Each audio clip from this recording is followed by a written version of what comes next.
Então, boa noite a todos, prazer estar aqui com Boa noite. vocês. Estamos, então, nessa sala dos afetos, né? Que depois o André vai falar, é o lançamento, né, desses 3 cursos online que a gente já teve lançamentos separados ao longo do tempo, né? E agora estão sendo oferecidos como prateleira, né? Como fosse um livro assim, fechado, né? E é um prazer eu poder fazer essa síntese. Enfim, e estar com vocês de novo, vários, alguns pela primeira vez, né? Bom, então, feita essa apresentação, vou já entrar no tema e pedindo para o André fechar os microfones de todo mundo, porque está me incomodando o barulho ambiente. Estou procurando aqui. Acho que o host consegue fechar, né? Porque às vezes a pessoa Isso, nem percebe consigo. que está com o microfone aberto. Então, ele não está Não está aparecendo aqui para funcionando? mim. Então, por favor, pessoal, fechem os microfones. Legal. Boa. Então, vamos lá? Bom, aí eu pensei, assim, para começar, ver se dá certo, começar contando um caos.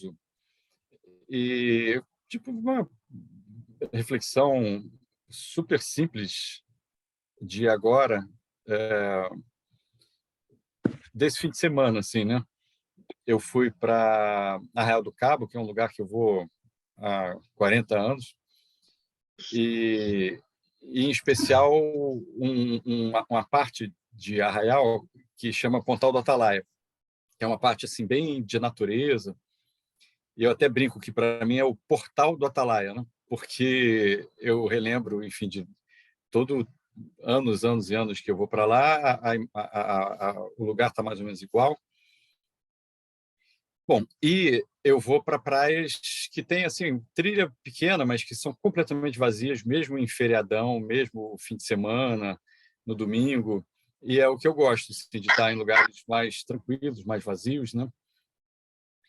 Bom, e nas praias mais cheias tem banana boat, tem trilhões de saveiros com milhões de pessoas neles, tem comida da praia, quiosque, enfim. E fica uma multidão e eu não curto, né? E me fez refletir, assim, porque é muito comum, só para dar um exemplo mais famoso, Nietzsche, por exemplo, tem textos, passagens assim, mas não só muitos autores contemporâneos que falam com... Aí eu vou usar uma palavra forte, acho que é menos do que isso, mas só para enfatizar onde eu quero chegar, que falam com algum ódio, né, em relação...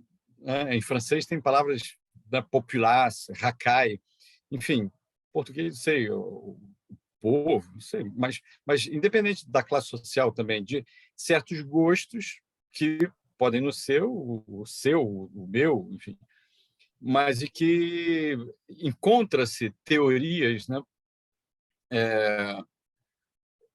Espera aí, André, eu acho que tem gente esperando, né? Está aparecendo aqui para mim. Ou está Isso, errado aqui? já liberei aqui. É que Ah, elas vão chegando, eu tenho que ir sempre é, liberando. isso. Enfim, então, assim, independente de classe social, vai ter gosto que a gente gosta e gosto que a gente não gosta. E eu observo, né, que tem muitos autores, e aí vou falar não só autores, mas muitos autores que encontram argumentos para diminuir, menosprezar, para estabelecer certos valores, bom, ou certas tábuas de valores, né? E imagina, eu estou falando de filósofos, né? Que no seu sentido é ainda pior. Mas nas redes sociais é o tempo todo isso, né? No Instagram, no Facebook. Então, argumentos a favor e contra isso ou aquilo. Bom, aí por que eu pensei em começar dessa forma, né?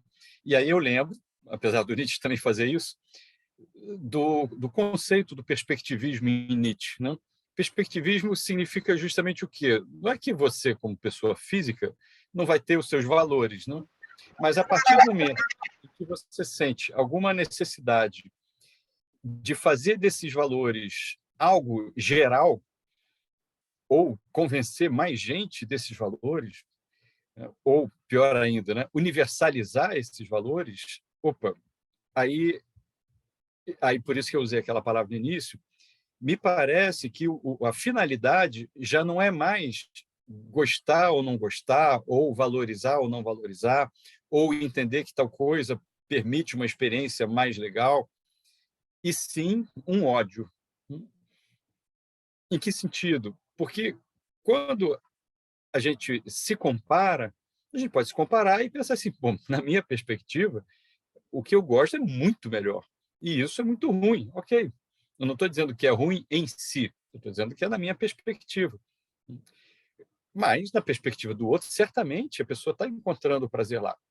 E aí a gente vai ver hoje, na sala dos afetos, que, claro, esse prazer que o outro está encontrando, mas que eu estou encontrando também, às vezes, pode ser uma alegria passiva. A gente vai ver rapidamente esse conceito fundamental.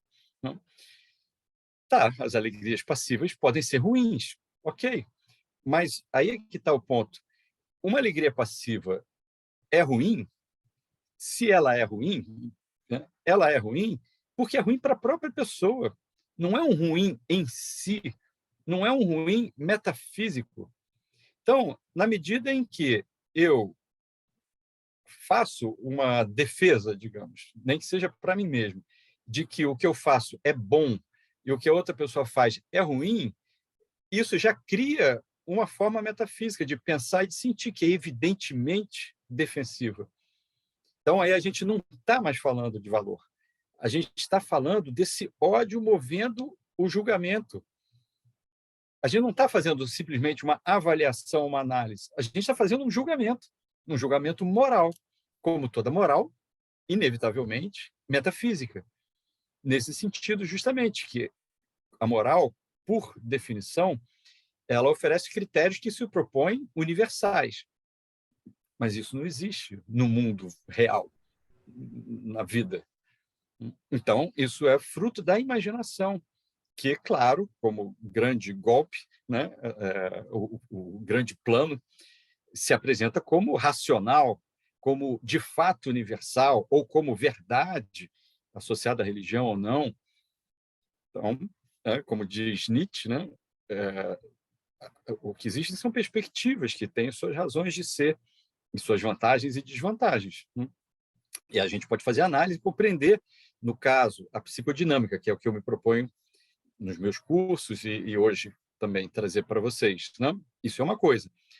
Outra coisa é a gente estabelecer alguma perspectiva ou algum valor como absoluto, como universal. Opa, aí isso é uma mentira. É uma mentira, é falso. E se isso é feito por uma defesa psíquica. É justamente para ter esse ganho passional, passivo, narcísico, no mau sentido do termo, tem um bom sentido, um mau sentido nesse termo, de se achar de algum modo superior ao outro, mas isso não faz o menor sentido. Eu posso achar, como eu mencionei, o que eu gosto, e ao gostar eu vejo o lado bom disso. E ao não gostar de outra coisa, eu vejo o lado ruim da outra coisa. Tá, e eu posso fazer uma análise e entender que isso mais ou menos vale para qualquer ser humano, mas que as pessoas não estão percebendo. Volto a dizer, a gente vai falar disso ainda hoje. Mas isso não quer dizer nem moral, nem julgamento de valor, nem absoluto, e, portanto, não é essa metafísica. Por quê? Porque essa metafísica ela vai estabelecer um pretenso universal e vai ter como resultado o quê? Eu, ou sei lá quem, é melhor. Eu, ou sei lá quem, é pior. Por quê que é melhor ou pior? Se é cada um vivendo a sua experiência, a sua vida. Né? Então, quando a gente fala assim, cada um está no seu caminho, cada um está na sua experiência, eu acho que, em geral, quando se fala isso, tem um viciozinho ali dentro do quê? De dizer assim, não, vamos todos evoluir universalmente, aí cada um está numa etapa da evolução universal. Não, a experiência aqui agora, imanente. Então, essa introdução é para dizer o quê? Né? Quando eu trago essas que eu chamo ferramentas conceituais, compartilho, A ideia é justamente a gente poder se afetar melhor. Ou seja, se a gente ficar preocupado em ser melhor do que o outro, ou mesmo melhor do que eu mesmo, se aperfeiçoar, para mim, isso tudo não são boas maneiras de expressar a coisa, porque a gente não vai se afetar melhor dessa forma. A gente vai estar, direta ou indiretamente, cultivando um ódio e cultivando, digamos assim, nesse sentido que é uma defesa psíquica, cultivando um sentimento de que, assim, não é que eu queira me afetar melhor, eu quero me sentir melhor do que o outro. Eu quero achar que eu tenho mais valor, mas isso não faz o menor sentido. Então, voltando para cada um, né? Quando a gente se afeta bem, ótimo, mas todo mundo com valores ou não valores e opções melhores ou piores, enfim, todo mundo sabe, né? Não adianta dizer que não. Que todo mundo se afeta bem e se afeta mal. Em geral, no mesmo dia, ao longo do tempo, etc. Né? Todo mundo tem momentos a gente está se sentindo bem, momentos está se sentindo mal. Então, essas ferramentas, elas são justamente assim, para a gente compreender melhor o que está se passando com os outros e compreender melhor o que está se passando com a gente. E, dessa forma, nos afetarmos melhor. Então, esse compreender melhor o que está se passando com a gente, ótimo, e com os outros, então qual é a finalidade? Não é assim, compreendi melhor o que está se passando com os outros. Então, é um narcisista, não? Tipo, é um ser inferior que merece ter uma menor dignidade ontológica e tem mais que se ferrar na vida. Olha o ódio aí. O ódio sou eu, assim, é o meu afeto. É um afeto não só passivo, como um dos afetos mais autodestrutivos. Né? Nietzsche, no Etiôme, ele tem uma passagem que ele fala isso, que ele fala que o budismo entendeu esse ponto básico de que o ressentimento faz mal mais à própria pessoa do que ao alvo do ressentimento. E isso é muito claro, isso é um fato. Aí o Nietzsche diz, como é que ele diz que isso é um fato? Ele fala, isso não é uma moral, não é um conceito religioso. Isso é fisiológico, é um fato fisiológico. Aí ele fala, por isso que, enfim, ele também critica o budismo por outros aspectos, mas nesse aspecto em que ele elogia, ele fala assim, porque isso não é uma moral, isso é uma higiene. Higiene no sentido, enfim, é o termo que o Nietzsche usa, nesse sentido, assim, de a gente se afetar melhor, de ter um psiquismo mais saudável e não ter o orgulho de que sou um autoeleito, estou entre os que afirmam a diferença ou entre os que têm gostos incríveis, etc. Por isso que Nietzsche diz também, quando ele fala do eterno retorno, ele diz assim, na sua mais solitária solidão. O que ele está querendo dizer com isso? É quando não tem auto-engano nem em relação a você mesmo. Quer dizer, não tem nem a fachada, né? Instagram, Facebook, sei lá o quê, ou mesmo na interação pessoal, e nem em relação a você mesmo. Né? Então, quando eu digo, e aí vou tentar encerrar essa introdução e já avançar aqui no meu roteirinho. Então, quando eu digo, é para a gente se afetar melhor, compreender a nós mesmos, compreender os outros, esse compreender a nós mesmos também é porque, exemplo, uma pessoa que sinta inveja, não? Muito provavelmente ela sabe que sentir inveja não é uma coisa legal. Ok, mas é que tá, não é uma coisa legal no sentido moral ou no sentido de que não faz bem para a própria pessoa?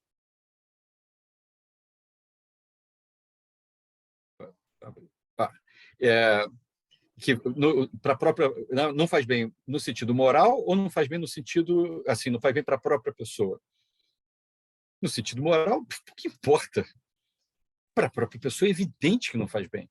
Só que, por exemplo, um afeto, né, que é infelizmente comum, é o afeto da vergonha, né? Se a pessoa sabe que moralmente não é legal ter inveja, quando ela sente inveja, aí ela certamente se baseia, né, no kantismo do senso comum, né, que é menos grave que o próprio Kant, que é de lascar, né, e ela vai pensar, nossa, isso é feio, isso está errado.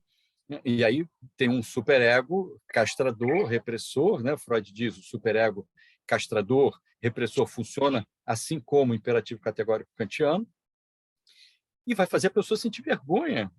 E, dependendo do grau de vergonha e de percepção, de autopercepção, digamos, nesse exemplo, da inveja que a pessoa está sentindo, ela vai negar, antes de mais nada, para ela mesma.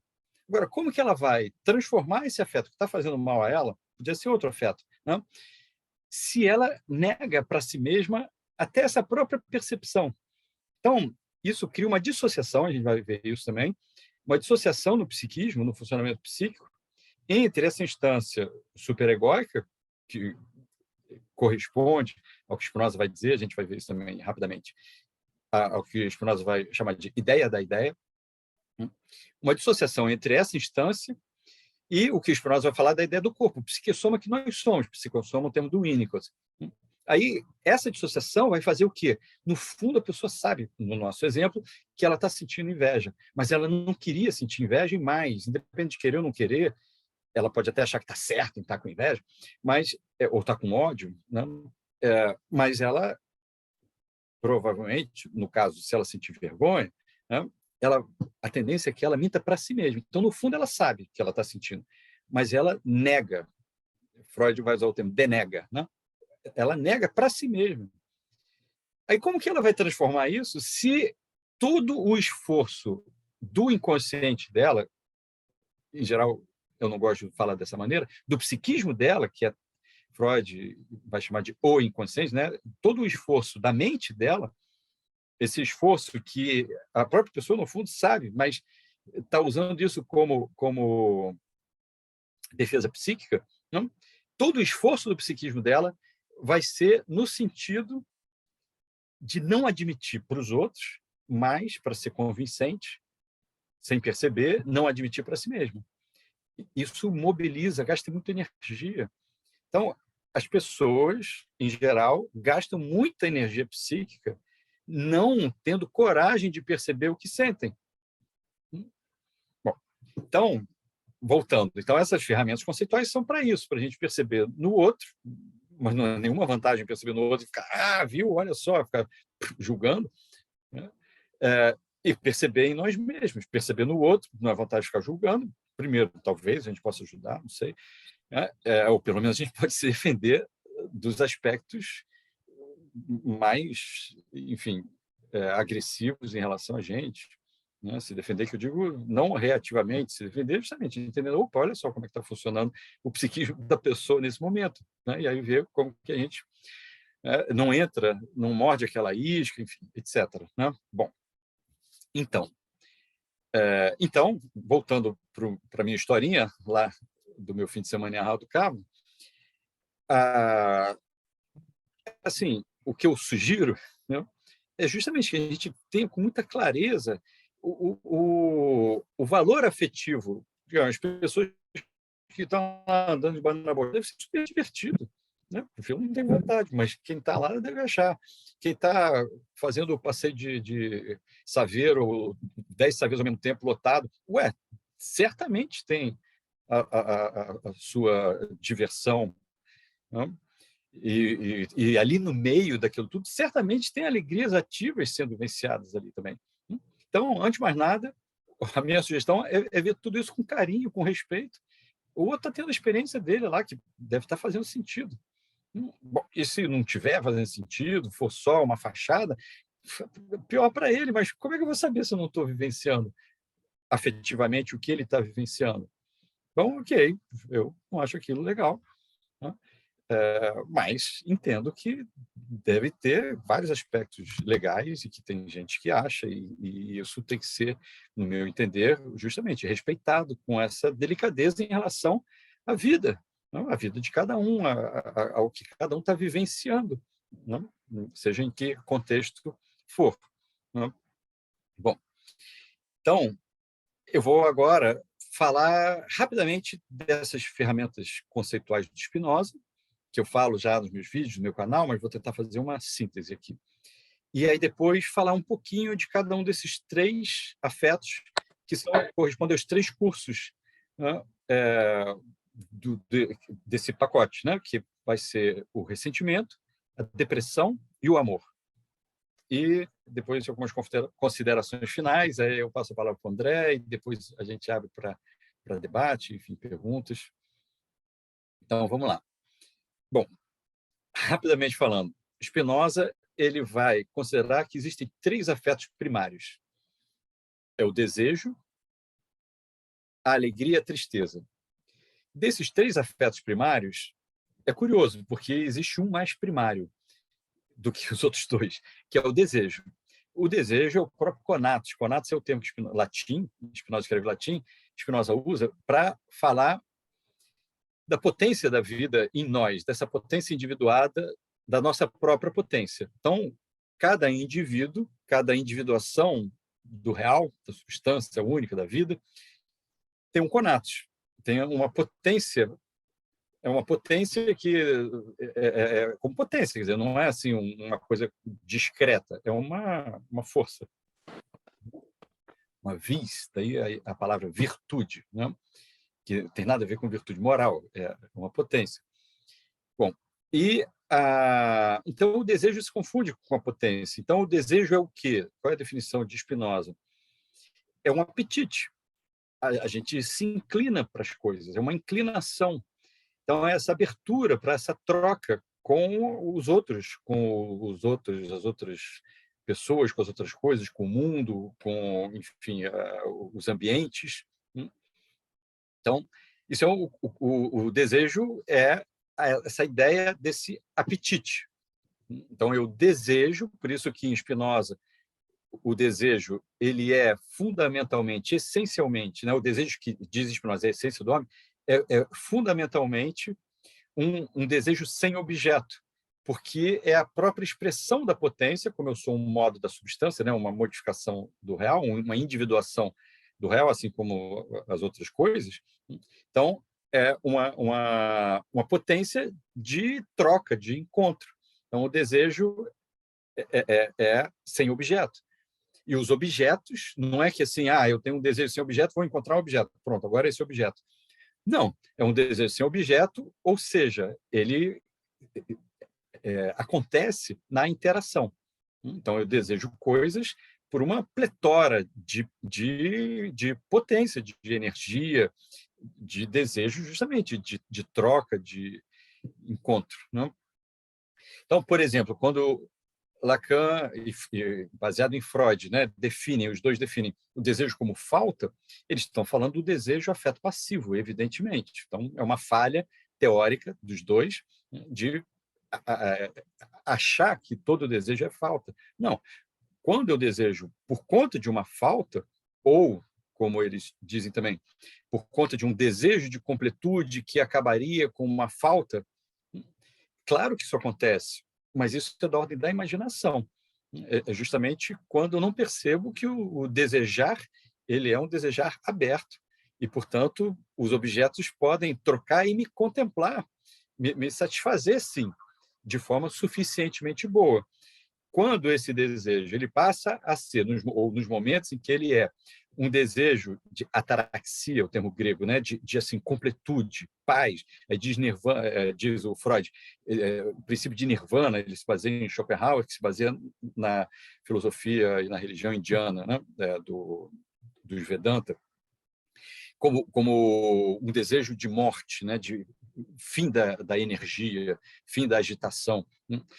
Esse desejo já é um desejo afeto passivo, já é um desejo imaginário de que, ao invés de sentir a potência da vida como enriquecedora, nos momentos, ou de um modo geral, quem sente como um incômodo, aí vai ter, claro, esse desejo de ataraxia, esse desejo a partir da falta. E talvez nessa ilusão de que objetos vão permitir essa completude, né, que seria essa volta ao ventre materno da natureza, etc. Bom, ok. Então, esse é o desejo mais primário. E os outros dois, alegria e tristeza, é que nesse desejo, Aí não como falta afeto passivo, né? Esse desejo essencial, esse desejo sem objeto, essa expressão da própria potência, da nossa própria potência, e isso vai se dar no encontro com as coisas. E o afeto, ou seja, o modo como eu me afeto e o sentimento que se dá concomitantemente a essa interação com os outros, essa interação, o modo como eu me afeto, vai ser de aumento da potência de agir, de pensar, de ser, ou de diminuição, né? Aí, ok, é importante entender assim, que às vezes aumenta, diminui, num aspecto aumenta, no outro diminui, enfim, é um complexo. Mas Spinoza está gerando, propondo essas ferramentas conceituais para a gente entender o que está se passando com a gente. Então, quando minha potência de agir aumenta, eu me sinto bem, isso gera o afeto que ele vai, então, nomear, alegria. Quando a minha potência de agir diminui, eu me sinto mal, ele vai nomear isso, ele vai dizer isso, é a tristeza. Então, os afetos primários, alegria e tristeza, eles estão vinculados ao desejo, né? A essa interação com o outro, ou seja, o próprio fato de eu me afetar. Ok. Seria simples, né? Mas o Spinoza está criando ferramentas conceituais para a gente entender a vida real, e não para pensar, igual a filosofia metafísica, Kant, Platão, uma philosophy fiction, né? Assim, o ideal, como seria legal se fosse, e tal, enfim, lá no mundo metafísico, né? Philosophy fiction, eu já estou mudando para fake fiction, não, desculpa, fake philosophy, né? Tá mais para fake philosophy, a metafísica inteira, né? Bom, aí, pensando no mundo real, seria fácil, né? Mas não é assim, minha potência aumentou, estou alegre, minha potência diminuiu, estou triste, aí eu vou buscar alegria. Embora possa parecer assim, pô, né? Não é assim que acontece, grandes autores, como Deleuze, por exemplo, no meu entender, recaem nessa armadilha, né? Eu vou aumentar minha potência, vou diminuir minha potência, enfim. Spinoza faz uma diferenciação que, por exemplo, passa meio incompreendida por Deleuze, que é uma diferenciação central, que é entre alegrias ativas e alegrias passivas. Deixa eu comentar uma coisinha. Eu vi aqui que o José Essa perguntou quais são os 3 cursos. Então, ressentimento, depressão e amor. Ok? Então, vamos lá. Então, Spinoza faz essa diferenciação central entre alegrias ativas e alegrias passivas. E aí eu vou tentar, sinteticamente, passar para vocês essa compreensão que pode não ser complicada, que pode ser simples. Uma alegria passiva significa que eu tenho uma sensação de aumento de potência, ou seja, que é uma variação de potência para mais. Então, vou dar um exemplo, né, do senso comum, o tal do bode na sala, né? Se eu estou descontente, aí arranjo um problema, aí quando eu me livro do problema, ufa, eu me sinto aliviado, obviamente. Então, essa alegria, por exemplo, né, tem vários exemplos, essa alegria do alívio, você vê, a sala continua igual a antes, mas como ela piorou, aí eu fiquei aliviado, né, tive uma descarga de tensão, diz Freud, né? Aí, nossa, agora eu estou me sentindo super bem. Mas não é uma alegria no sentido de um aumento de potência de fato, de uma expressão da minha potência de fato. É simplesmente uma variação de potência relativa. Essa é a definição de alegria passiva. Então, a alegria passiva, né, pensando nessa definição, ela pode ser anódina, ela pode ser assim, sei lá, uma diversão, jogar um joguinho de celular, uma coisa, um passatempo, ficar vendo televisão, tá interessante, né? Uma alegria passiva. Ela pode ser também uma alegria passiva ruim para a própria pessoa. E aí, antes de eu continuar, claro, você pode ter alegrias ativas jogando um joguinho ou vendo televisão, não sei. A coisa não é o objeto, né? É o que está sendo vivenciado ali. Mas estou dando exemplos que eu acho que na experiência comum são fáceis de localizar. Então, voltando, a alegria passiva ela fica mais fácil de compreender quando elas são ruins. Ruins em que sentido? Obviamente, não no sentido moral, nunca, nem metafísico, mas no sentido que fazem mal à própria pessoa. Então, por exemplo, vingança. Nietzsche, naquela mesma passagem, ele fala o não conseguir se vingar e o desejo de vingança, ele não usa o termo afetos passivos, né? Que é de Spinoza, ele poderia usar, que ele leu Spinoza, mas, enfim, não usa. Ele vai falar, isso faz mal para a própria pessoa, é autodestrutivo. O ódio é evidentemente autodestrutivo. E aí Nietzsche faz toda uma descrição, né? Suga a nossa energia, agrava a nossa situação, faz a gente se sentir pior. Bom, então, por exemplo, um ódio que gera uma agressão bem-sucedida, uma vingança bem-sucedida, ver alguém que Spinoza descreve essas situações, na ética, né? Ver alguém que eu não gosto se dá mal. São, evidentemente, alegrias passivas. Então, a mente funcionar numa polarização. Se é contra quem eu sou contra, aí sai aquele famoso veneninho na ponta da boca. Assim, evidentemente, uma alegria passiva. E por aí vai. Se a gente pensar em maldades, no psicopata, assassinos, sabe? Aí é que está evidente que eles estão tendo uma alegria passiva.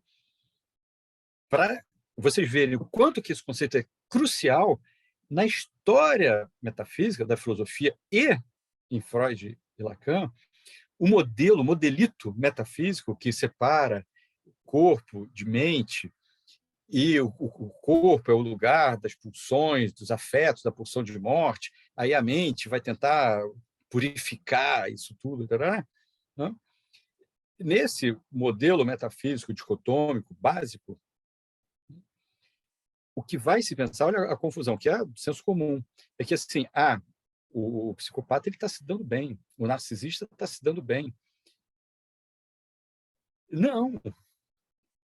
Mas como eu vou admitir que ele não está se dando bem? Então, tudo bem, ele já está pagando pelos próprios pecados e pelos próprios erros. Então, eu vou admitir? Não, o direito civil é outra coisa, ele está fazendo mal para outras pessoas. Isso o grupo, a sociedade, não deve aceitar. Mas, em relação a ele próprio, ele está tendo alegrias passivas. E está, no caso, tendo alegrias passivas que, evidentemente, são autodestrutivas. Então, isso que a gente não tem tempo aqui de aprofundar, mas isso esclarece, bota uma luz na questão secular, da questão do egoísmo, do individualismo. Né? A pessoa é egoísta, ela só pensa nela mesma, porque ela não tem autoestima. Aí, em muitas aulas minhas, eu falo isso porque eu acho muito engraçado e pertinente, e ajuda a gente a entender. Que é uma frasezinha de uma letra de uma música do Jorge Benjor, que ele diz assim: se malandro soubesse como é bom ser honesto, seria honesto só de malandragem. Se o egoísta soubesse como é bom não ser egoísta, ele não seria egoísta só por egoísmo. Então, o egoísta nunca é egoísta de fato, digamos, nesse sentido. Ele é egoísta no sentido do ego, né? Ele está querendo manter uma fachada, ele está justamente buscando alegrias passivas. Fecha o microfone, por favor. As perguntas vão fazendo por texto, tá? E não é o momento do debate. Então o egoísta ele está no sentido do ego, pensando nele mesmo. Não, ele está reativo. Então, a alegria passiva ela é claramente reativa. Ela é uma sensação de alegria reativa, comparativa. Mas a potência da pessoa, de fato, não está aumentando, não está se expressando. Bom, e a alegria ativa é o que não é isso, né? Quer dizer, a alegria ativa são os momentos pontuais ou não, né? Parciais, ou que tomam, tendem a tomar, o corpo todo pode ser mais raro, menos raro, a pessoa pode admitir ou pode morrer de medo disso, etc. Aqueles momentos todos que podem ser simples, onde a gente sente uma alegria que está na interação, né? que vem a partir da interação, mas que essa interação ela desencadeia uma sensação, um sentimento de aumento de potência interno, né? De um aumento de potência, ou seja, aquela alegria ela se explica pela minha própria potência. Aí, mais uma vez, eu posso olhar um pôr do sol né? Mas está angustiado dentro de mim, não estou nem conseguindo me conectar com aquilo. Mas pegando exemplos assim mais comuns, muitas das vezes a gente vendo, né, um pôr do sol, uma paisagem linda, ou com interações boas com pessoas e tudo mais, a gente tem essa alegria, alegrias ativas, essas alegrias que realmente a gente se sente melhor, tá mais leve, se sente mais energia, com mais energia, que são muito diferentes qualitativamente das alegrias passivas. As alegrias ativas, mais uma coisa que eles não conseguiram entender, as alegrias ativas, elas não se definem por uma variação para mais. Elas não se definem, elas são qualitativamente diferentes das alegrias passivas. Elas se definem pela expressão da própria potência, a definição que Spinoza dá. Então, ela não é variação é comparação.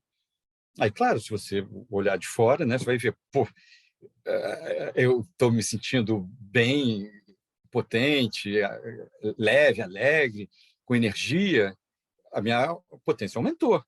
Mas não é a variação que vai definir o fato da alegria ser. A variação vai definir o que é a alegria.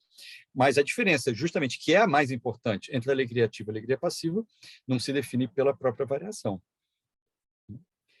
Bom, aí, ainda, não?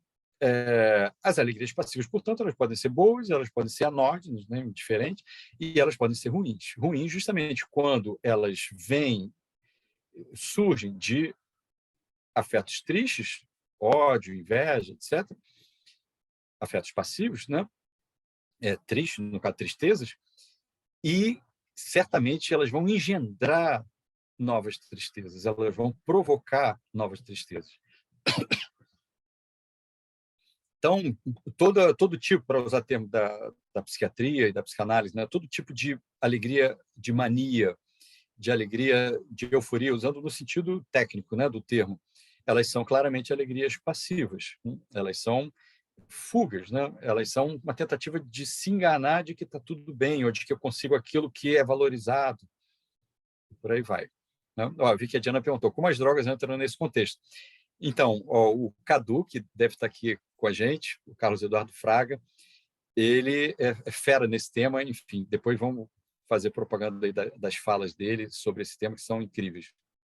Não vai dar tempo da gente entrar, mas, basicamente, claro, pode existir um uso de drogas que suscita alegrias ativas, mas é bem frequente que as drogas elas sirvam para a pessoa, consciente ou inconscientemente, ou mais consciente ou mais conscientemente, como fuga. Né? Então, toda vez que a gente está falando de fuga, a gente está falando de alegria passiva, que pode ser anógena, pode ser boa, etc.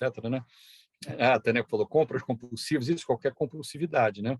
Mas no caso da droga, o Cadu mostra bem isso, tem uma diferença pela alteração de percepção, mas a compulsividade de um modo geral também, claro, ótimos exemplos, que são exemplos de defesas maníacas, né? Para usar o termo da psicanálise e da psiquiatria. Né?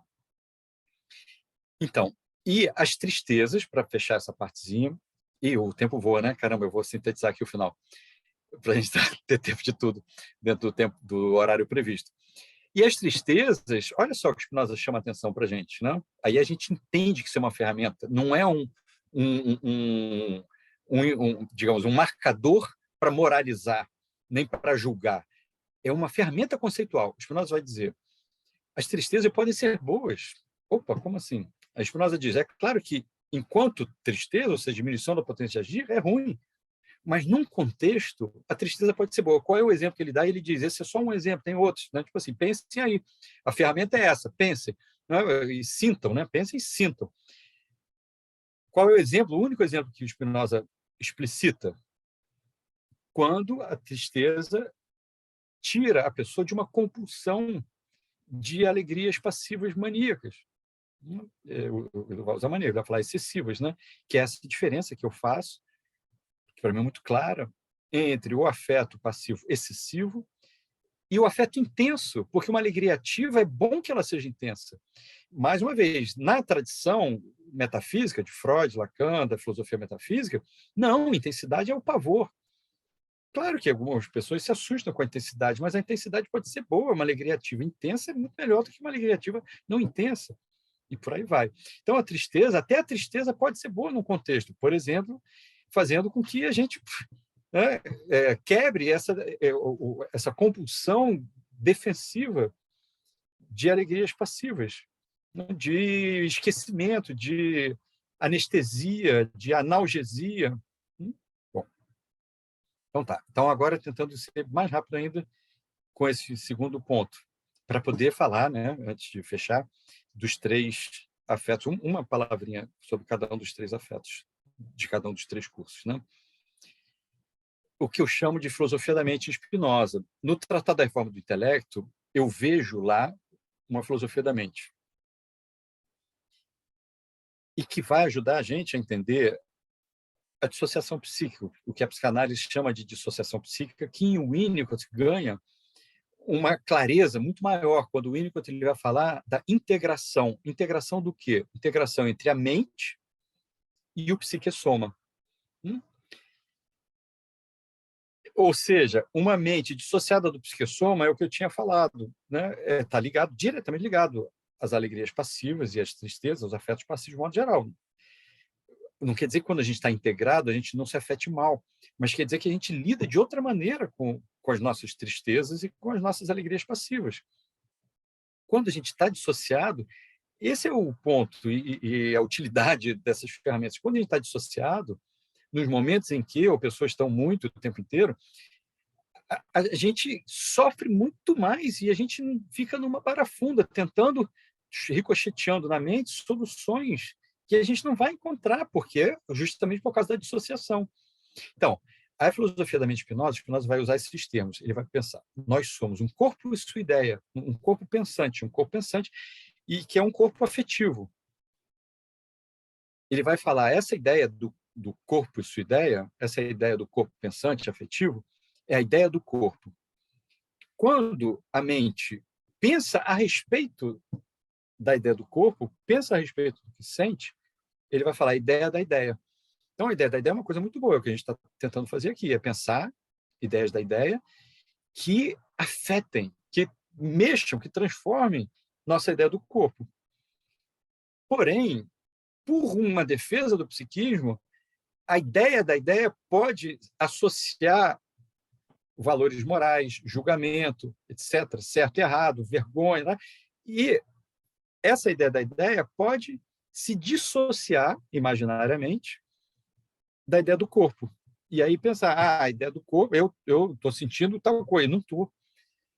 Ou eu estou sentindo isso, mas não posso, está errado, etc. Isso são dissociações entre a ideia do corpo, dissociações entre a mente e o psiquessoma, entre a ideia do corpo e entre a ideia da ideia e a ideia do corpo.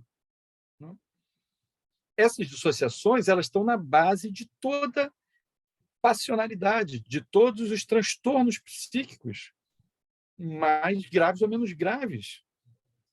Estão na base de toda a reatividade, estão na base das defesas narcisistas, que são sempre metafísicas e que fazem mal para a própria pessoa.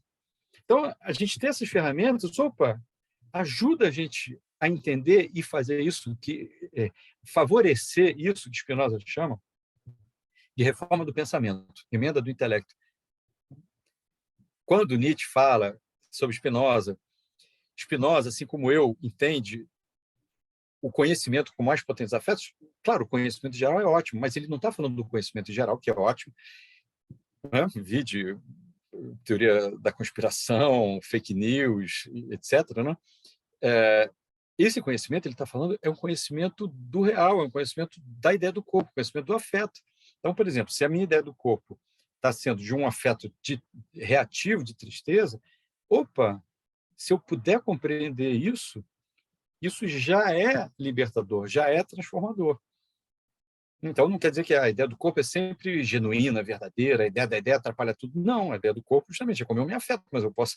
É a ideia de um corpo marcado, eu posso me afetar mal, já numa interação. Por quê? Porque eu já não estou me afetando aberto para aquele novo, daquela situação. Eu já estou me defendendo da situação nova, projetando traumas mais ou menos difusos, defesas vindas de situações anteriores, preconceitos, moralismo certo e errado, que deveria, que não deveria, expectativas. E aí, olha o rolo, que, enfim, é o rolo do dia a dia afetivo de todos nós. Né? Bom, agora eu estou vendo que tem, né, algumas perguntas no chat, então eu vou fazer assim, vou falar de cada um desses três, tá? Afetos, que correspondem aos 3 cursos, e vou passar a palavra para o André. Ele vai falar, né, da proposta desse projeto, Mais Potentes Afetos, dos cursos, e vocês tiram dúvidas, né, sobre o próprio curso e tudo com ele, e aí a gente passa para o debate, aí a gente começa o debate eu lendo as perguntas, tá, que estão aqui no chat. Então, os 3 cursos são ressentimento, né, depressão e amor. Eu vou falar separadamente cada um e acho que vai dar para linkar, e a gente, senão eu linko aqui rapidamente. O ressentimento, né?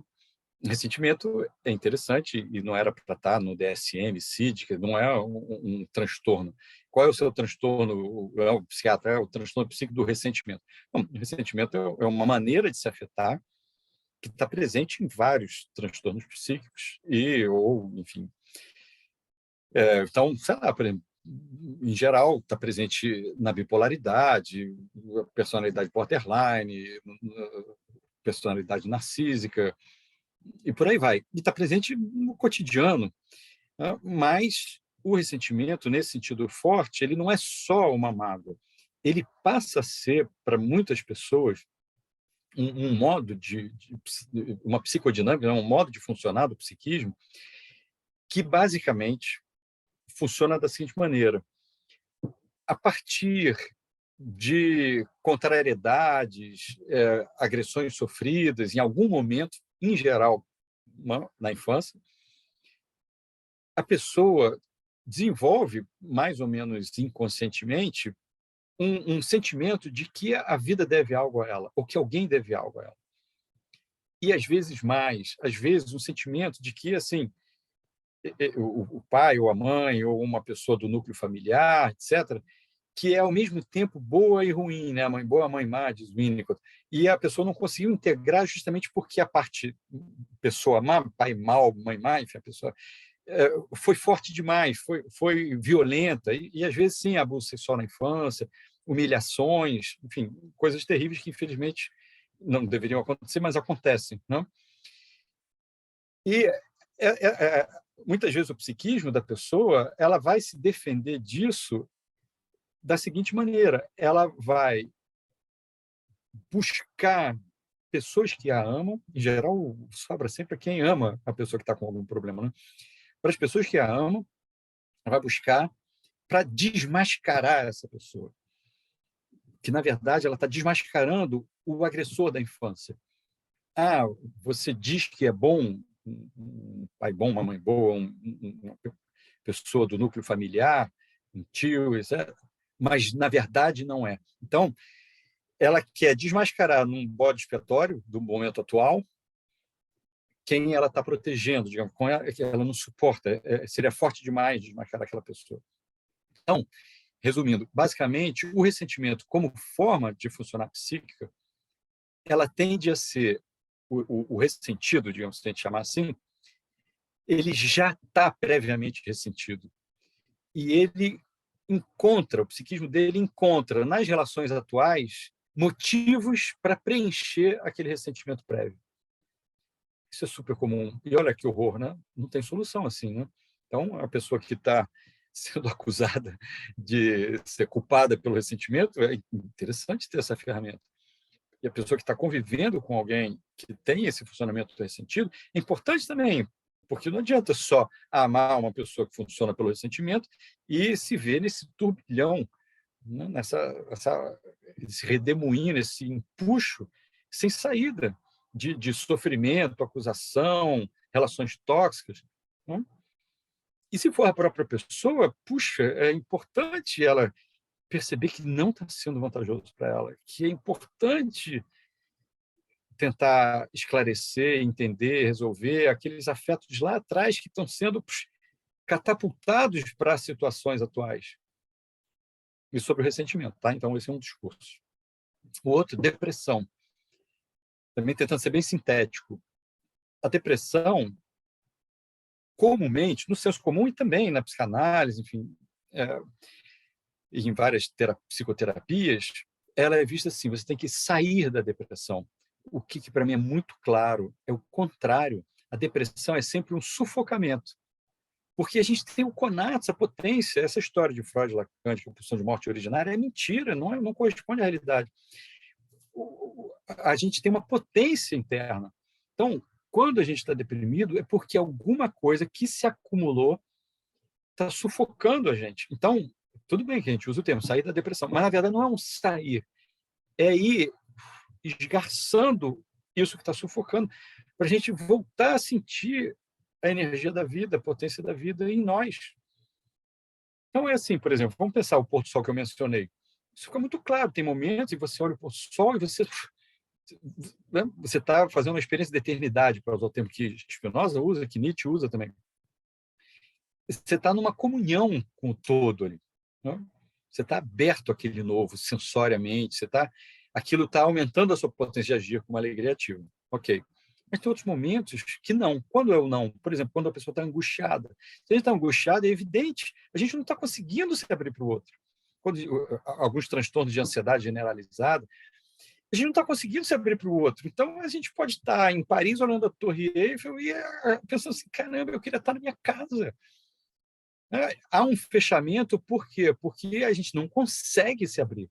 Não consegue se abrir por quê? Porque a gente está fechado dentro da nossa mente.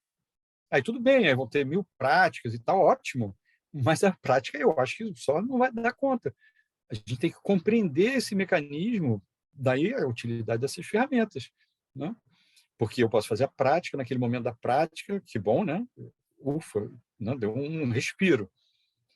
Aí terminou a prática, daqui a pouco, volta tudo, porque voltam essas ideias inadequadas, voltam justamente a mente dissociada, a ideia da ideia dissociada da ideia do corpo, a mente dissociada do psique-soma. Então, enfim, o curso de depressão tenta trabalhar isso, né?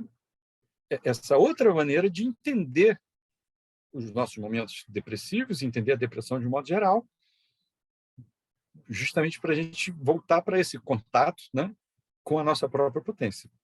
Bom, e o amor? O amor, aí eu vou falar a definição de Spinoza, né? Spinoza diz assim: o amor é uma alegria, ou seja, um aumento de uma sensação de aumento de potência, um aumento de potência, concomitante, ou seja, ao mesmo tempo, ele não está falando que é causado por, concomitante, a ideia, não é o objeto, a ideia de uma causa externa, de um objeto, de um outro, né? Então, digamos, eu amo um pôr do sol, quando, ao interagir com o pôr do sol, uau, alegria ativa, isso desencadeia a minha própria potência, o aumento da minha própria potência, e, obviamente, eu vou amar o pôr do sol, porque a potência está sendo desencadeada, a potência é a minha potência, né? Não é propriamente o objeto externo que está causando, mas é aquela interação que está permitindo, favorecendo a minha potência. Então, digamos, o sol pode ser um encontro, pode ser uma pessoa, pode ser um livro, pode ser um filme, pode ser o que for, né? Todas essas coisas que a gente ama, por isso mesmo, porque nos fazem bem. O sol, esse outro, eu vou dizer, ele é uma causa transitiva, ele é um desencadeador. Então, não é que sem ele, assim, do nada, nossa, a gente está sempre interagindo. A alegria ativa não quer dizer que ela vem de um dentro, não, ela é desencadeada sempre pela interação. É um resultado afetivo, mas que se explica pela minha própria potência. Então, não está no objeto, não é um intrapsíquico, não está, como pensou a neurociência, só na imaginação, na cabeça, não. Está na interação, na relação. Bom, e essa mesma definição do amor explica também o amor afeto passivo. O amor, os amores tóxicos, os amores idealizados, os amores não correspondidos, o sofrimento por amor. Por quê? Então, vamos voltar para a definição. Uma alegria, e vamos pensar uma alegria passiva no caso, né? Ou seja, tributária do objeto, concomitante à ideia de uma causa externa, de um outro como causa. A alegria passiva é justamente quando ou a gente sente um aumento de potência e atribui que é o outro, e que então eu dependo desse outro especificamente para desencadear em mim, mas aí a gente não pensa que é desencadear, para causar em mim essa alegria. Opa, e não é bem assim que está acontecendo. Ou, pior ainda, mas obviamente também super comum, eu não sinto alegria, mas eu imagino que eu poderia sentir se o outro colaborasse, se o outro fizesse o que eu desejo, se o outro me completasse, se o outro não atrapalhasse, se o outro... e por aí vai. E aí vem todo esse desejo de expectativa, de um amor que não é com aquela pessoa seria outra coisa. Talvez coisas incríveis, mas a minha expectativa não. Né? Então, eu tenho lá a minha imaginação, quero que o outro se encaixe. Então, é uma alegria claramente passiva, é uma alegria imaginária, mas que gera, né, amor, né, nesse sentido amplo do termo. Então, esse é o terceiro curso. Bom, então, olha, claro que tem sempre muita coisa para ser dita, né, mas o tempo urge. Eu vou passar a palavra para o André e depois a gente lê aqui o chat para o debate. Então, pessoal, o projeto esse que o André Martins estava comentando é o Mais Potente dos Afetos, que ele é um projeto que está sendo construído desde 2020, e a gente está registrando esse pensamento, essa filosofia do André Martins, quase como um catálogo, assim. Então, tá muito interessante. Ele aprofunda muito dessa forma minuciosa que vocês já conhecem do André Martins, ao mesmo tempo acessível. E uma coisa que eu acho muito legal, e André, eu queria até pedir para você comentar da sua fala, que eu ouvi em uma das suas aulas do próprio curso, quando você fala desse curso como uma forma, como um óculos. Você lembra como dessa sua fala? Você pode fazer essa analogia, que eu acho ela genial, eu acho ela muito boa. Espera aí, como? Não estou lembrado. Você comenta dela que esse curso ele é como um óculos, porque a princípio a gente não vê o óculos, a gente a enxerga através dele. Exato.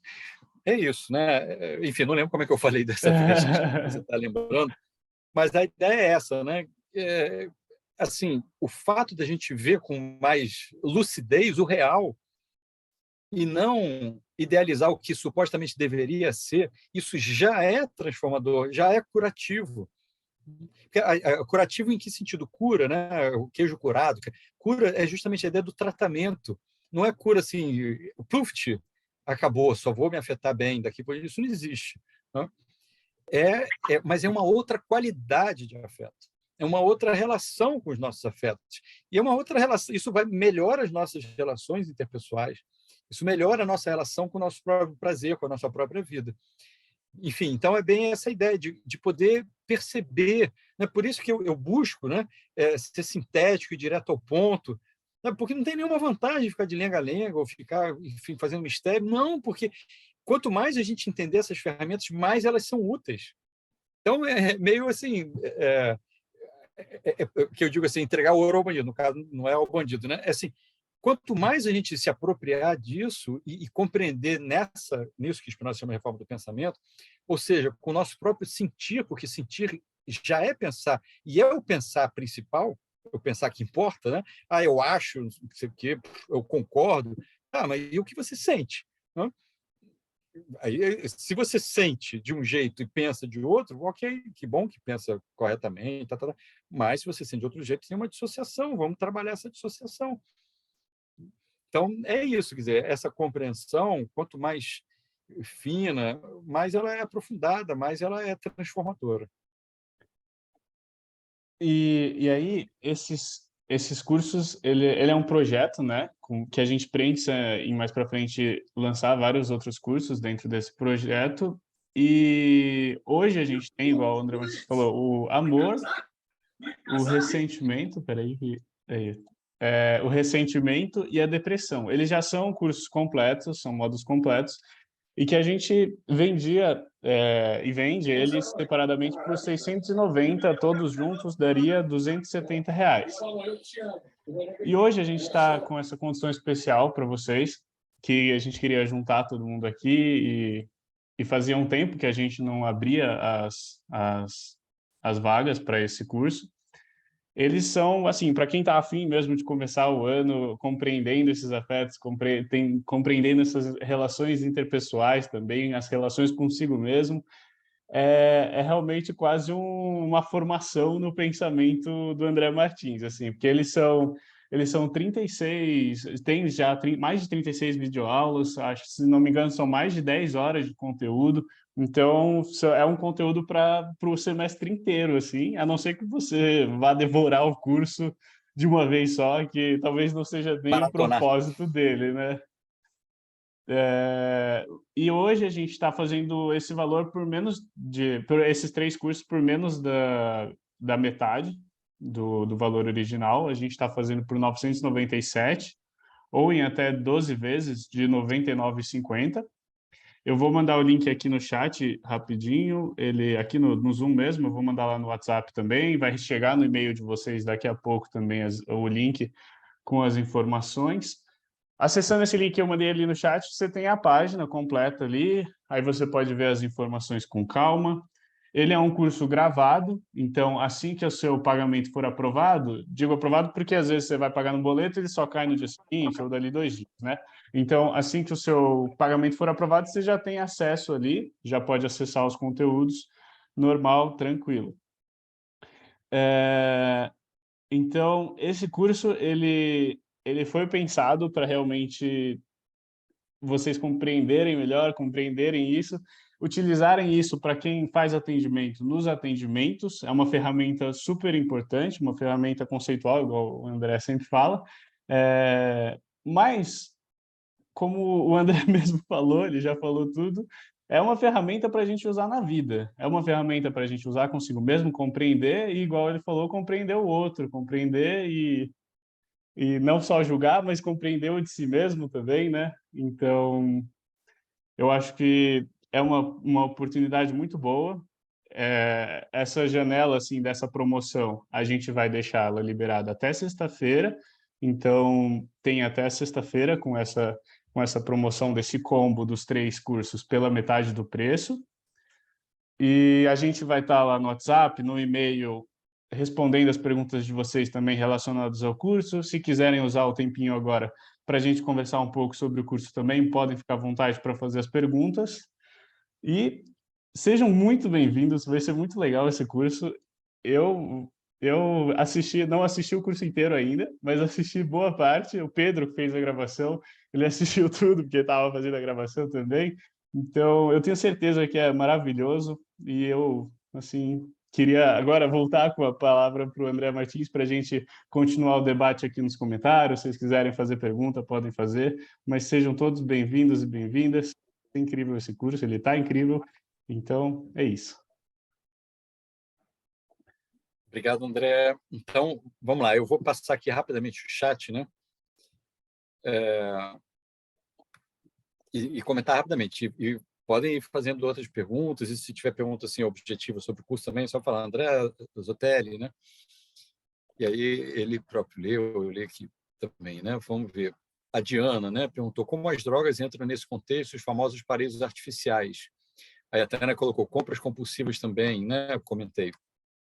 Aí o Cadu, né, que é um grande pensador da questão da drogadição, com essa ótica de Spinoza com Winnicott, né? Ele coloca que a droga pode ser um êxtase que aumenta a nossa conexão com a própria vida quando se liga à nossa potência. Mas é fuga e mania, mas se é fuga e mania, pode se tornar compulsão por ser um uso passivo e pode, inclusive, virar drogadição, né? O Paulo Gustavo coloca nesse aspecto, bom, aí já outro assunto, né? Nesse aspecto, entender os afetos que Spinoza colocou, poderíamos chamar, ao modo de Nietzsche, de uma avaliação dos valores? Sim, né? Mas é que tá, eu acho, viu, Paulo, que Nietzsche tem uma certa ambivalência que Spinoza e Winnicott não têm. Porque o próprio Nietzsche diz a minha moral. Então, o modo de fazer filosofia de Nietzsche é criticando a moral de uma maneira geral, mas é também propondo a dele. Aí tudo bem, ele está falando do perspectivismo e está assumindo a perspectiva dele. Mas tem uma ambivalência, porque ele assume a perspectiva dele, mas fala da moral dele, né? Que são muito interessantes os argumentos dele, daquilo que ele valoriza. Mas enfim, então, sim, a minha resposta é sim, né? É uma valoração, uma compreensão do valor dos valores, com certeza, o que Spinoza faz, assim como Nietzsche propõe, né? É, e eu diria assim, que o mais importante não é só o valor dos valores, sabe? Eu acho que Spinoza é mais profundo que Nietzsche nesse ponto. Porque, por exemplo, Nietzsche não faz, às vezes sim, às vezes não, uma diferença, essa diferença crucial que Spinoza faz, ok, que Deleuze não percebeu, que os estudiosos de Spinoza não perceberam, mas crucial entre a alegria ativa e a alegria passiva, né? Por exemplo. Né? Então, num certo sentido, avaliar os valores é menos importante do que essa compreensão, só que o Nietzsche, enfim, estava com outras preocupações, né? Aí a Diana colocou, voltando à questão da droga, né? Aí vejo que os jovens precisam usar drogas para sair de casa, ir para a balada, namorar, se sentir mais confiante. Aí o Cadu colocou, estão buscando fora e não na própria potência. Nesse caso, a alegria passiva, e se for levado às últimas consequências, gera dependência. Né? Diana, eu acrescentaria, sei que a gente, inclusive, conversou hoje sobre esse tema, né? Pensando num projeto que a gente está fazendo, que vai ter uma apresentação do Cadu sobre drogadição, né? Que, assim, o mais importante é não moralizar, porque pode ser só uma experimentação. Então, sim, para se sentir mais confiante, ok. O problema ainda não está aí. Se for para se sentir mais confiante, não sendo excessivo, significa que é um termo que nós usa. Puder fechar.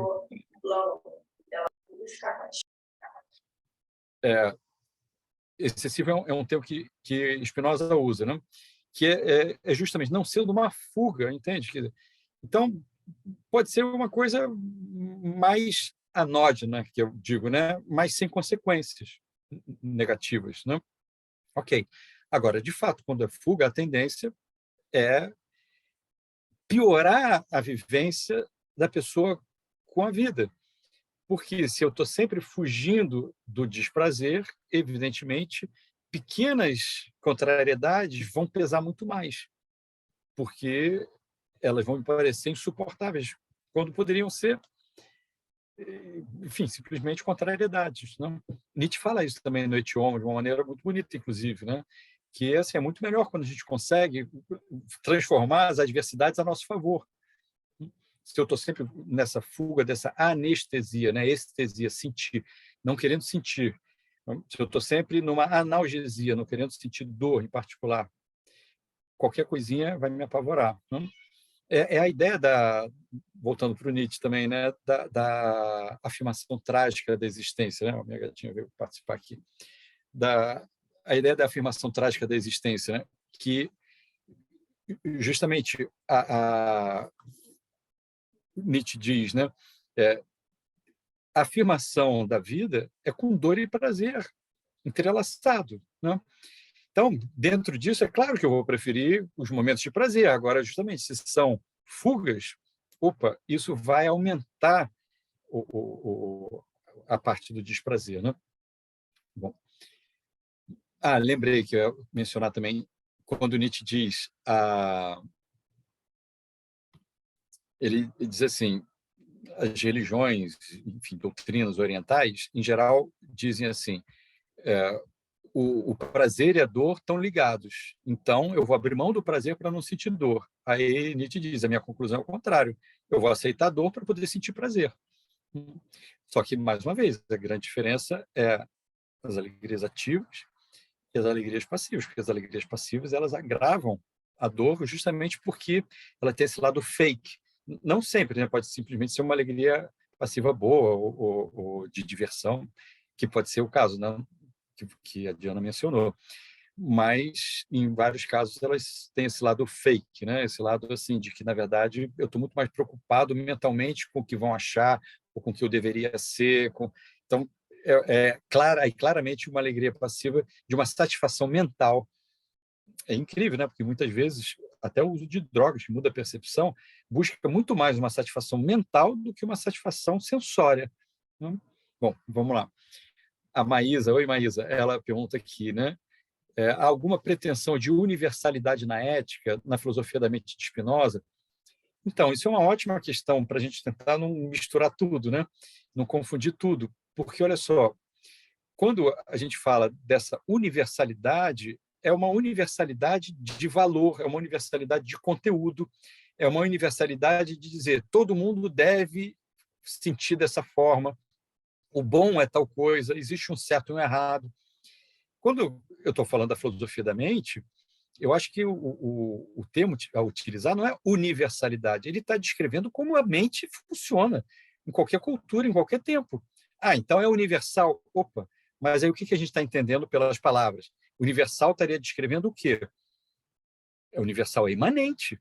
Né? Se, não sei, vamos pensar alguma coisa meio óbvia da física, da ciência. Hum? O ser humano precisa de água. Nossa, isso é universal? É uma pretensão de universalidade? Não, é um fato imanente. Entende? Então, claro, você pode descrever a mesma coisa que Spinoza está descrevendo, sem ser com essa filosofia da mente, com outros termos, entende? Não precisa todo mundo aprender Spinoza ou Nietzsche para poder se afetar bem. Eles estão propondo conceitos que eu vejo como ferramentas importantes, que podem ser úteis. Mas, independente deles descreverem dessa forma, eles estão descrevendo um fato.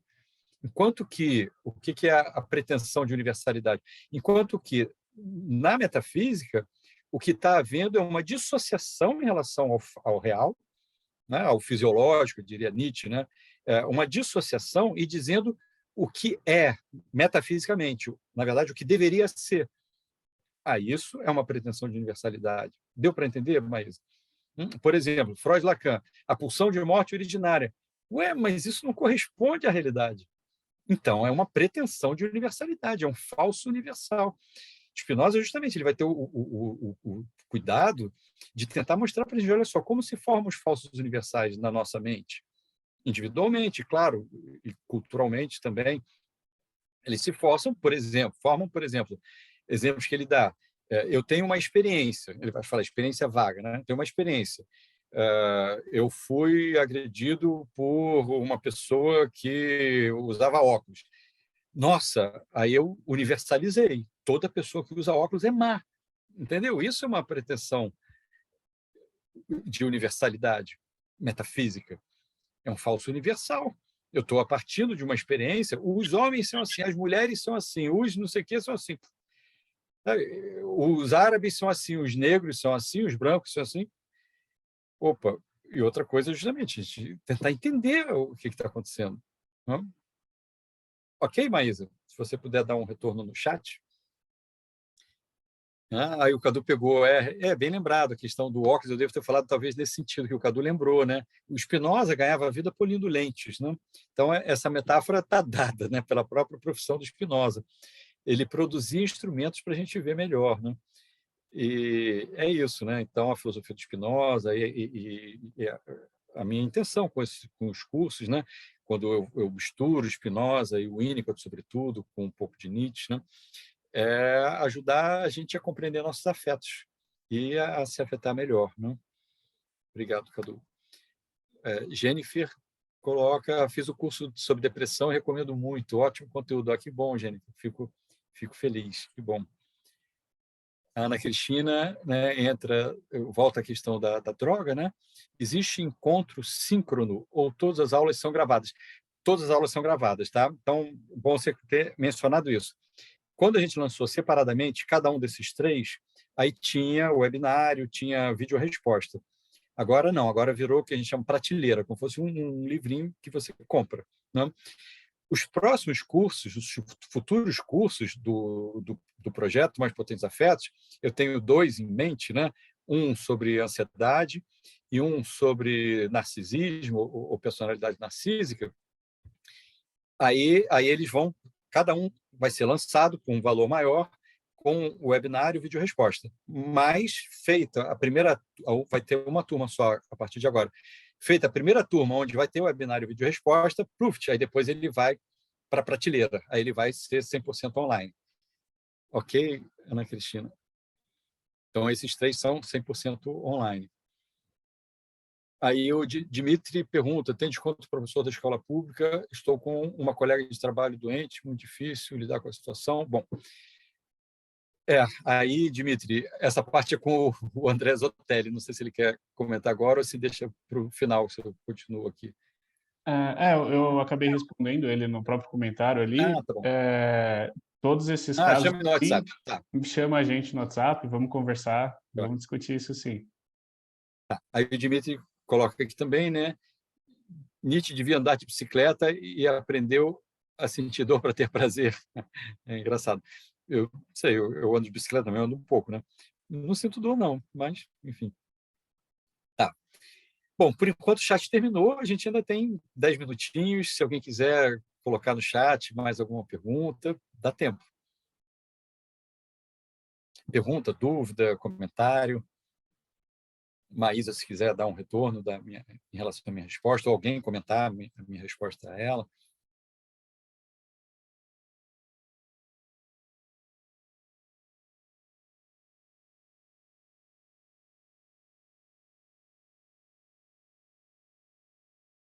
Não?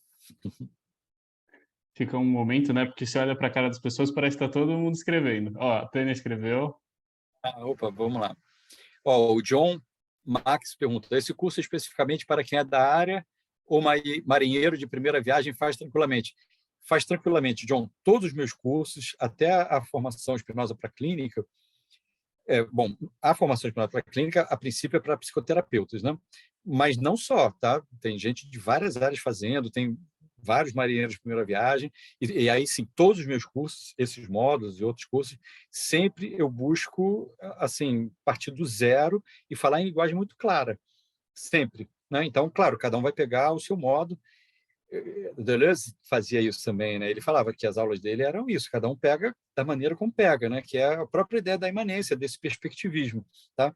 Então, sim, é para marinheiro de primeira viagem, sim, é para gente de qualquer área, tá bom, John? A Tânia coloca: existem terapeutas com abordagem baseada em Spinoza? Então, ótima pergunta, tá, Tânia? Aí, o que eu respondo? Primeiro, o Carlos Eduardo Fraga, que está aqui com a gente, é psicólogo e trabalha, atende consultório particular nessa perspectiva. O Luiz Lessa, que não pôde estar aqui hoje, mas que também trabalha comigo, também é psicólogo, atende consultório particular nessa perspectiva. A Cristina Halter, professora titular do Departamento de Psicologia da UF, ela não só trabalha nesse sentido, como ela fundou junto comigo lá na UF um grupo de pesquisa transpsi, enfim, de psicologia espinosista. Inclusive, a revista da qual eu sou editor, agora um dos editores, né, porque a gente coligou o FJ, UF e Rural, que se chama Revista Trágica. Olha, a Revista Trágica tem muito texto legal lá dentro. A gente vai lançar um número especificamente sobre a psicologia espinosista. Tá? Então, enfim, é uma coisa em construção, vocês estão participando dessa construção, espero que dê muitos frutos, né? Cada vez mais e atinja mais pessoas, porque eu acho que é uma coisa útil, utilidade pública, né? Então, sim, existem, né? Mas existe, a gente está fazendo essa construção, tá bom, Tânia? Então, tem a turma da Cristina Halter, né? Tem o Cadu, tem o Luiz, tá bom? A Diana colocou: a proposta do curso é fantástica. Que bom, Diana. A Laura botou: excelente palestra, obrigado, que bom. Legal. A Melina, né? Fantástico. Maria do Carmo, parabéns pela iniciativa, que bom. Maria. Opa, que bacana. A Melina falou: encontro virtual foi uma alegria ativa. Que bom. Olha, fico, de fato, super feliz, independente, né, das pessoas, obviamente, né, comprarem ou não o curso. É sempre um prazer esses webinários, que é uma maneira de eu sintetizar. Não deixem, né, de olhar meu canal do YouTube, tá? Tem vários webinários, lives, palestras disponíveis, um conteúdo bem aprofundado lá. Tá bom? Então, pessoal, muito obrigado pela presença de todo mundo. Lá, quem está no grupo do WhatsApp já recebeu o link. O link no e-mail está chegando daqui a pouquinho, que a gente programou para as 9h30. Aí surgiram mais perguntas, ainda temos mais uns 5 minutinhos, acho que dá para Vamos lá. conversar. O Dmitry colocou: somos marcados profundamente pelos fundamentos metafísicos e idealistas. Sim, infelizmente. Quando estudamos os filósofos da imanência, percebemos a grande diferença em relação à teoria do conhecimento. É isso, Dmitry, sabe? Vou comentar em cima do que você está dizendo, porque eu sinto isso também, né?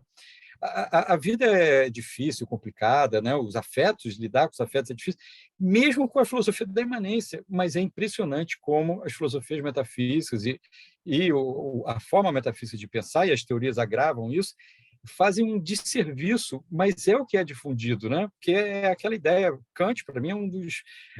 Não que não deva estudar nem ficar com ódio dele, não é isso, mas é um dos autores que mais representa esse tipo de forma de pensar, que não é um inimigo, é uma forma de pensar que está falando do modo como as pessoas se defendem, né? Mas está falando como se fosse uma verdade. E é muito ruim. Porque é isso, é o pensamento do julgamento, é o pensamento do certo e do errado, é o pensamento, enfim, de que a gente tem que mentir para nós mesmos e tem que buscar um universal, sabe, é horroroso e com consequências muito ruins para a própria pessoa e, evidentemente, para as relações com quem a gente ama, né? Então, tem uma cura cultural também para a gente fazer, sim, sabe? Não como uma bandeira de batalha, mas, olha, de se abrir para essa reforma do pensamento, para esse pensamento. Não é que o mundo vai ficar cor-de-rosa, maravilhoso, não, mas o oposto disso é muito ruim, é muito transtorno psíquico, é muita humilhação em nome do bem, maldade em nome do bem. Não precisava nada disso, não? Tá bom, Dmitry? Que bom. Obrigado pelo seu relato, tá? Vamos lá, o Lucas Fernando, né? Coloca: me admiro, meu caro, te acompanho há 10 anos pelo Café Filosófico da TV Cultura. Que bacana. Deixa eu aproveitar, viu, o Lucas e todo mundo aqui, e falar: acho que em 2023 eu vou estar de volta ao Café Filosófico, porque o Café Filosófico está completando 20 anos. E, enfim, eu fiz o último, acho que foi, sei lá, 6 anos atrás, uma coisa assim. Eu fiz 8 cafés filosóficos na TV Cultura, né? E aí, nesse aniversário de 20 anos do Café Filosófico, eu fui um dos primeiros a participar.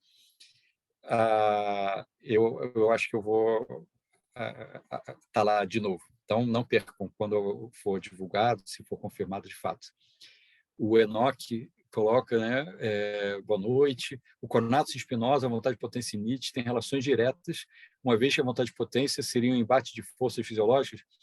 Então, Enoque, eu tenho um artigo sobre isso. Eu acho que ele está disponível no meu site, que eu quase não mexo no site, é um site meio paradão, mas é andremartinsfilosofia.com.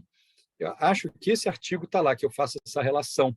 Tem relação, claro, né? Por quê? Porque os conceitos, por isso que eu falo de ferramentas conceituais, eles estão descrevendo o que acontece na vida ou não serve para nada. Não, isso já é uma reforma do pensamento. Então, Spinoza está falando dessa potência interna, Nietzsche também, na vontade de potência. Mas, claro, cada um está descrevendo de um modo e tem pequenas diferenças, mas, grosso modo, sim, eles estão descrevendo o mesmo fato, uma mesma realidade da nossa potência, né? O Alexandre coloca: pretende lançar novos livros que abordem Spinoza e Nietzsche, como As Ilusões do Eu e o Mais Potentes Afetos. Então, Alexandre, esses livros coletivos, né, a princípio não, mas eu pretendo lançar mais livros meus, porque eu produzo muito vídeos, palestras, artigos científicos, entendo-se, acadêmicos, né? E eu estou querendo conseguir me organizar, que é difícil, né? Enfim, cada um sabe a dor, a delícia de ser o que é, para publicar coletâneas desses artigos, só para ter uma ideia, só publicados eu tenho cerca de 100 artigos acadêmicos, que não estão disponíveis, é uma pena, e de palestras, de texto, tudo que eu não publiquei, deve ter mais uns 50. Então, imagina, 150 dá livro aberto. Então, eu tenho essa intenção, tá, de publicar essas coletâneas. Preciso também de apoio afetivo, tá, o coração quentinho para ter energia para esse movimento todo, né? Ainda mais no Brasil, país periférico, na geopolítica da colonialidade, né? Enfim. E pretendo, estou também, né, redigindo a minha tese para professor titular, que, uma vez escrita e defendida, espero publicar em livro. Quando for a defesa, vou fazer, ela é pública oficialmente, então vou fazer uma divulgação para quem quiser ir participar, né? Enfim, me ver lá na Berlinda, né, sendo arguído pela banca. Enfim, então tem projetos tem muitos. Vamos torcer aí para ter energia, conatos, né, para ir realizando eles, né? Aí o Alexandre, o Alexandre que perguntou isso. A Ana Maria, né? Oi, Ana Maria, conta aqui, já fiz esses cursos com o André, assim como a formação em Spinoza para a clínica, e percebi um avanço incrível na minha vida e no meu consultório. Ajudou muito, é de fato potente. Que bom, Ana Maria, obrigado pelo relato, fico super feliz. Com cada retorno positivo, eu fico super feliz, porque a ideia é essa, né? É poder, enfim, ser útil, né? Ajudar nesse sentido, né? Bom, a Thelma, obrigado, André e André, isso, que bom. Bacana, Mariana também, adorei participar, parabéns, André, muito bom, que bom. Maísa, muito obrigado. Enoque, gratidão por esse artigo, bacana. Maria do Carmo, maravilha, esse retorno ao Café Filosófico, pois é, né? Então, eles tinham que ter me chamado mais, mas vamos ver se eu volto agora esse ano. E o Dmitry coloca: o conceito de história de Spinoza se aproxima de Nietzsche. Eu não vou ter resposta imediata, assim, de improviso sobre esse ponto, porque história em Spinoza aparece no Tratado Teológico Político, né? E Nietzsche tem uma teoria de história, enfim, teria que fazer essas aproximações devidas, tá, Dmitry? Bacana. Bom, agora eu acho que a gente completou, olha só, pontualmente, né? 9h30, certinho. Então, enfim, passo a palavra para o André, depois me despeço. Bom, pessoal, quem está assistindo a gravação, você está assistindo até sexta-feira, dia 3, aproveita essa oportunidade, ela é real, assim, muito especial, são 3 cursos com metade do preço, né, mais 50% de desconto, então quem está aqui com a gente, sintam-se convidados, espero que ver vocês lá dentro do curso também, sejam todos muito bem-vindos e bem-vindas, obrigado, André Martins. Obrigado a todo mundo em nome da Circuito Saber e me despeço também por aqui e agradeço todo mundo novamente de comparecer a esse webinar. Obrigado, André. É um prazer estar nessa parceria já, né, há esses anos com a Circuito Saber. Queria agradecer a cada um de vocês que está presente, um abraço super carinhoso e sigamos juntos, tá? Pelo canal do YouTube, pelo Instagram, quem puder fazer o curso, nos próximos cursos, fiquem de olho também, né, nessas outras frentes, né? Casa do Saber, Café Filosófico, enfim, tem muita coisa boa por vir aí e é um prazer estar compartilhando com vocês. Então, um grande abraço, boa noite a todos que também vão ver depois a gravação, né, que não puderam estar presentes. É isso, pessoal. Forte abraço. Qualquer dúvida pode mandar mensagem no privado pessoal de qualquer um, eu, Pedro, Natália, ou mandar no e-mail também. Todas as informações estão lá na página, então fique à vontade. É isso. Até mais. Tchau, tchau.